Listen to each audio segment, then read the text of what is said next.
Bonjour à toutes et à tous et bienvenue sur Et pourquoi, le podcast qui ne répondra pas à nos questions mais nous aidera à y réfléchir. Eh bien écoutez, c'est une première et je l'inaugure avec Charlie. Nous avons commencé cette conversation il y a déjà 3 semaines, donc je vous invite pour les retardataires à réécouter la première partie qui posait les bases. Vous aurez ensuite le début de notre conversation sur la partie 2 et la partie 3, et donc voici la suite et fin dans cette 4e partie. Bonne écoute. Dans l'épisode, je parle du paradoxe d'Esterlin, qui est donc cette idée que la courbe du bonheur n'est pas parallèle à la courbe de l'augmentation de revenus. Et franchement, je ne sais pas si tu as fait l'exercice d'aller taper son nom sur Google, mais quand je dis que c'est le mec qui respire le bonheur, c'est assez hallucinant. C'est-à-dire qu'il a une belle grosse moustache bien fournie. Et en fait, sa moustache, c'est ce que j'explique dans le podcast. Tu sais, la moustache, on est d'accord, ça suit la commissure des lèvres, donc ça descend un petit peu. Mais lui, en fait, il a tellement la patate sur ses photos, mais je suis encore dessus là au moment où je te parle, que je te jure, la ligne de sa moustache, elle est horizontale. Donc, et pourtant, le monsieur est économiste. Donc, c'était vachement intéressant, puisque c'est ce que j'explique dans l'épisode. Je dis pas de bêtises, c'est le premier économiste qui s'est vraiment intéressé à quantifier le bonheur, ou du moins ce que chacun avait comme définition du bonheur. Et d'ailleurs, il dit que c'est pas quelque chose de facile à définir puisqu'elle est propre à chacun. Mais voilà, pour un économiste, c'était intéressant de faire cette étude-là et ce parallèle-là. Bref. Et il dit cette chose-là que je cite dans l'épisode, et ça va rejoindre un peu tout ce qu'on dit depuis tout à l'heure. La plupart des gens pourraient augmenter leur bonheur en consacrant moins de temps à gagner de l'argent et davantage à des objectifs non monétaires comme la vie de famille et la santé. Et j'en ai aussi beaucoup parlé dans mon épisode sur le temps. Est-ce que tu as, dans ta propre définition du bonheur, est-ce que toi tu as retrouvé du bonheur, ou du moins est-ce que ça t'a aidé en ralentissant?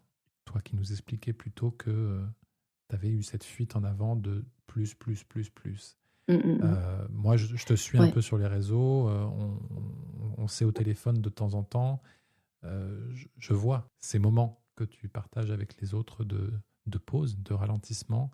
Est-ce que ça t'a aidé à peut-être pas à retrouver, parce que tu l'avais peut-être pas perdu, mais en tout cas à l'alimenter, ce bonheur? Oui et oui et. Alors oui, il y a quelque chose de très important, c'est effectivement, je suis plus dans, je pense, parfois peut-être, mais je suis moins dans la fuite en avant. Et les pratiques comme justement la méditation guidée ou la méditation silencieuse que je pratique régulièrement, qui me semblait au départ complètement contre-intuitive avec mon fonctionnement, en disant, je vais jamais y arriver, et qui demande un réel effort. Je vois que ça me fait du bien, que ça manque émotionnellement, que ça manque dans le moment présent, que c'est vraiment une pratique dont j'ai besoin, c'est une hygiène, absolument. Par ailleurs, je suis aussi extrêmement nourrie et stimulée par les projets et par les rencontres et par ce que je peux faire, ce que je peux transmettre, ce que je peux essayer d'apporter aux autres, et comment je peux être en échange aussi avec le monde extérieur. Et donc, il y a les deux qui coexistent, c'est-à-dire que c'est pas tant de ralentir, mais je pense que c'est de faire les choses avec plus d'intention, avec plus de mesure, savoir quand faire des pauses, mais aussi savoir que selon ton fonctionnement, c'est-à-dire que par exemple, moi si je passe une journée où vraiment, tu vois, longtemps les gens me disaient: «Non mais repose-toi». Je dis: «Repose-toi, c'est quoi?» Et donc, non mais passe une journée juste à rien faire. Alors moi je passe une journée à rien faire, et puis le soir, mais alors estime de moi, 0, énergie 0, et en fait, je me sens pas reposée. Donc bon, OK, moi avec mon fonctionnement, j'ai besoin d'être en mouvement. En revanche, ça va pas forcément être en mouvement avec des projets sur lesquels j'ai une pression derrière, tu vois? Donc j'apprends la guitare, je commence à apprendre 4 accords, et puis je fais un peu de peinture, et puis donc à la fois je reste stimulée et créative, mais tout en me reposant, ça me recharge parce que c'est des choses auxquelles je n'associe vraiment aucune pression. Et cette idée de pas associer la pression, même la pression financière, tu vois, dans ce que je fais et dans toutes les couches de ce que je fais, c'est vraiment quelque chose qui me porte profondément. Il y a les travaux d'un neurologue qui s'appelle docteur Doty, qui parle énormément de le mode du peur vs le mode du cœur. Et ça, c'est quelque chose de... J'ai un épisode de mon futur podcast qui est prévu entièrement là-dessus. Et c'est vraiment sur ça, de quel endroit tu fais les choses, tu vois. Et quand tu es dans la fuite en avant, bah, les choses, elles viennent pas forcément vraiment du cœur, même si tu les fais avec les bonnes intentions, tu vois. Parce qu'il y a toujours une pression sous-jacente. Et donc, l'idée, c'est comment essayer de libérer le plus possible cette pression-là et cette tension pour faire les choses à partir du bon endroit. Et donc, c'est pas forcément ralentir en termes de vitesse ou de quantité, mais plutôt comment est-ce que tu gères ton énergie, où tu la mets, comment elle se traduit, comment elle te Hmm. traverse, comment elle traverse tes activités. Et parfois, tu vois, tu peux, moi, mieux je vais, en général, plus je fais de choses. Mais c'est pas forcément des choses de la même nature que ce que je faisais avant. C'est pas forcément fait du même endroit aussi. Et effectivement, les moments où je m'autorise à faire ralentir le temps, c'est-à-dire bah, les retraites au village Hmm. des Pruniers, les moments dans la campagne, les moments vraiment plus, entre guillemets, plus factuellement calmes, ça, c'est aussi des choses qui font partie maintenant de mon hygiène et qui me permettent aussi de garder ce rythme de façon très saine à côté quand je multiplie, tu vois, les choses, Hmm. quoi. Je comprends. C'est vrai que bon, j'ai utilisé le terme de ralentissement parce que l'épisode que j'ai fait sur le temps, où il y a beaucoup de philosophes Mm, mm, mm. euh, qui se sont penchés sur la question du temps, puisque la question que je posais dans cet épisode, c'était et pourquoi nous n'avons plus le temps? Mm. Et c'est vrai que ce que tu nous décris, c'est peut-être ce que l'économie de marché a voulu appeler du temps perdu. J'en profite pour faire de l'autopromo en disant allez écouter l'épisode sur le temps. Je vais juste rajouter une dernière chose par rapport à ce que tu as dit. Je pense que c'est pertinent parce qu'effectivement, cette notion autour du temps, elle est intéressante. Ça m'a rappelé ce que m'avait dit le patron de l'entreprise dans laquelle je faisais mon alternance en Master 2. Et il m'avait dit, je supporte pas quand les gens me disent, j'ai pas le temps. Dis, je ne prends pas le temps. Et alors, ça, c'est resté avec moi depuis. Et c'est vrai que j'ai pas eu le temps de le faire. Non, en fait, j'ai pas pris le temps parce que j'ai mis mes priorités ailleurs. Et ça, tu vois, quand je te disais reprendre aussi son autonomie et sa propre souveraineté, c'est aussi, au lieu d'être dans la passivité totale, genre, je n'ai pas le temps. Non, non, j'ai pas pris le temps. Et tu vois, le temps, on le prend quand il s'agit de scroller 2 heures sur Tout Instagram. à fait. Donc, en Oui, fait, le oui. temps, voilà, il est là. Et je pense que c'est important d'utiliser ces mots-là. Et je parle ça même pour moi, hein. Moi, ça m'arrive de dire. Alors, je crois que je fais plus attention à cette formulation. En revanche, je peux avoir aussi des moments où je me rends compte que j'étais complètement passive par Mm. rapport au temps et qu'effectivement, ça fait une demi-heure que je suis sur Instagram alors que j'aurais pu prendre ce temps, faire autre chose. Mais du coup, c'est là où je parlais de discipline et de discipline et de D'ailleurs, pratique. j'invite nos auditeurs et peut-être aussi les tiens à faire ce petit exercice tout simple qui est que quand tu envoies un message Mhm. ou un machin en disant pardon, j'ai pas le temps, j'ai pas eu le temps, bah juste de commencer quand tu vois, quand tu écris ça, parce que là pour le coup, une écriture c'est quelque chose que tu peux corriger, de corriger en disant je n'ai pas pris le temps. Et en fait, je trouve que c'est bien parce qu'en fait, c'est un exercice, pour le coup, la discipline, comme tu disais, c'est un exercice facile à mettre en place et qui permet de reprendre conscience de la responsabilité qu'on a par rapport à la façon Mm, mm, mm. dont on utilise notre temps. Je crois qu'on connaît tous des personnes qui sont dans une vie pro un peu confortable, où l'argent apporte une certaine sécurité. Est-ce que toi, dans ton entourage, tu as des exemples de personnes qui effectivement ont fait ce chemin de quitter une vie pro dite, entre guillemets, et la vidéo le montrera, confortable, où l'argent est source de sécurité, pour aller sur des projets qui, on va dire, et je vais schématiser pour vraiment être très grossier et volontairement grossier, vers des projets qui, sur le papier, sont plus risqués. Et oui, effectivement, j'avais réfléchi à cette question et il y avait la question de bah, est-ce qu'ils sont là, est-ce qu'ils sont... Et donc, Tout à tu vois, fait. ça amène la question de est-ce qu'ils sont aussi de plus en plus nombreux, des raisons et tout ça. Et c'est vrai que moi, quand je regarde dans mon entourage, il y a plusieurs personnes qui ont sauté ce pas-là. Et bah là, ma compagne est en train de le faire, elle passe de, effectivement, chercheuse, elle est docteur en neurosciences, donc elle est dans la recherche au CNRS. Elle plaque tout pour être illustratrice, tu vois. Donc, on est vraiment... Donc on est bien d'accord que pour ceux qui nous écoutent, sur le papier, on est là en mode what the fuck. Sur le Bah oui. papier, sur le papier. C'est-à-dire que vraiment, on se dit, bon, bah, il y en a forcément quelques-uns qui se diront, mais What? Enfin, Oui. Et donc vous pouvez aussi la suivre sur Instagram, c'est Dr Princess Champignon, mais elle est réellement docteur, donc c'est ça qui est vraiment génial.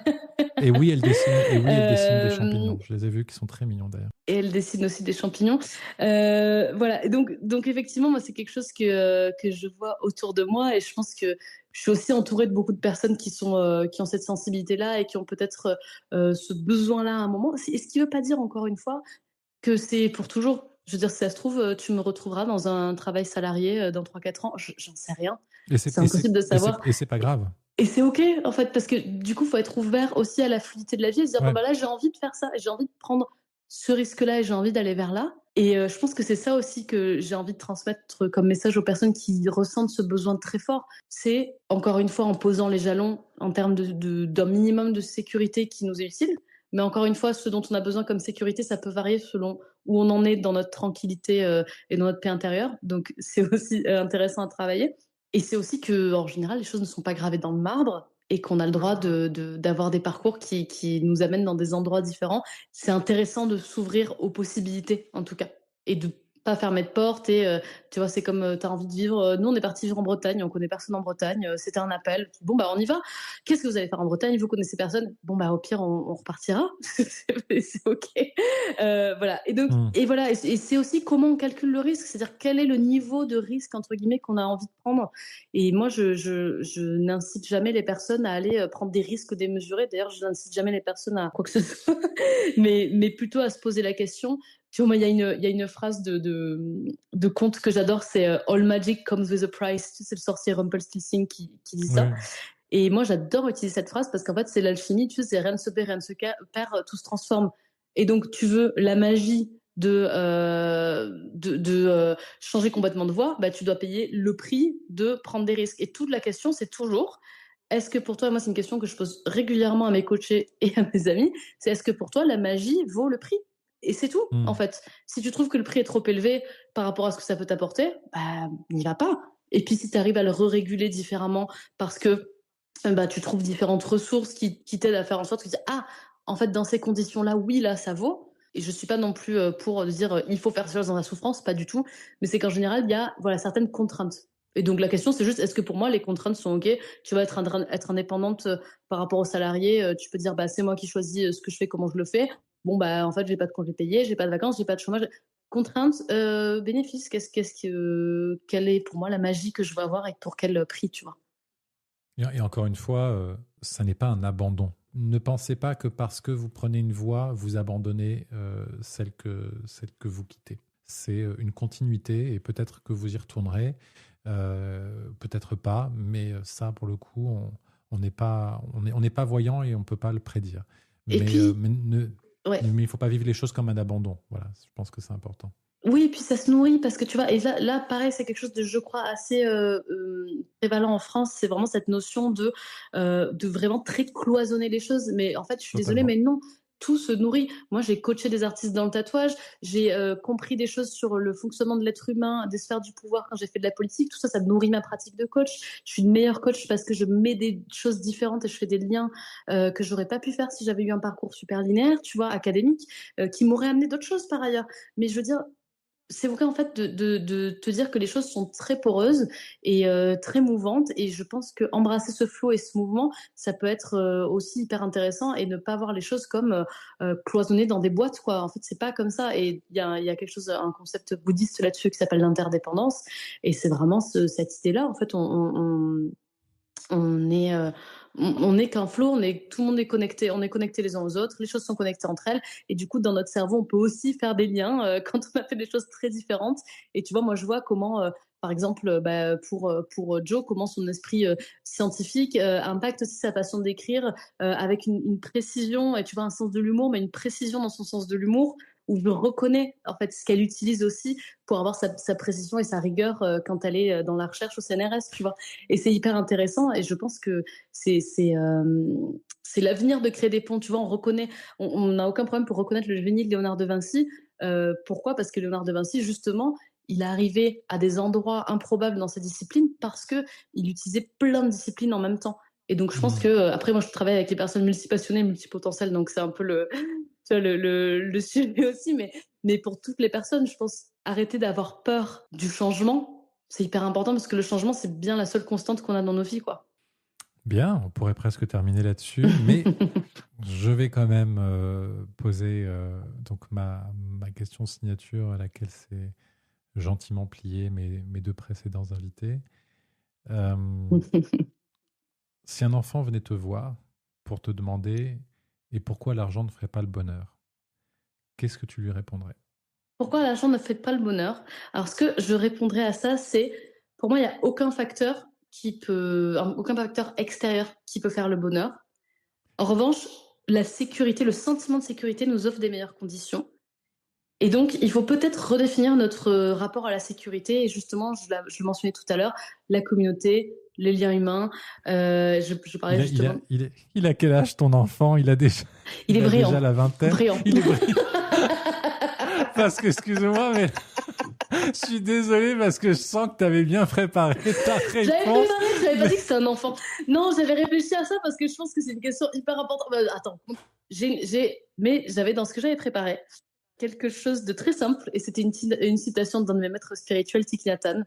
Donc je pense que ça, voilà. Ça s'adressera à un enfant. Il n'y a pas de chemin vers le bonheur est le chemin. Très bien. Eh ben, écoute, c'est parfait. C'est pas vraiment la réponse la plus précise à la question, mais cet enfant pourra y réfléchir pendant de nombreuses années et ça, c'est très précieux. Eh bien, écoute, je te remercie. Je te remercie beaucoup. Voilà que l'épisode touche à sa fin. Alors, je n'ai peut-être pas répondu à nos questions, mais je nous ai peut-être aidé à y réfléchir. Charlie, je te remercie. Avec plaisir. Et à vous tous, je vous souhaite une excellente fin de journée. Merci.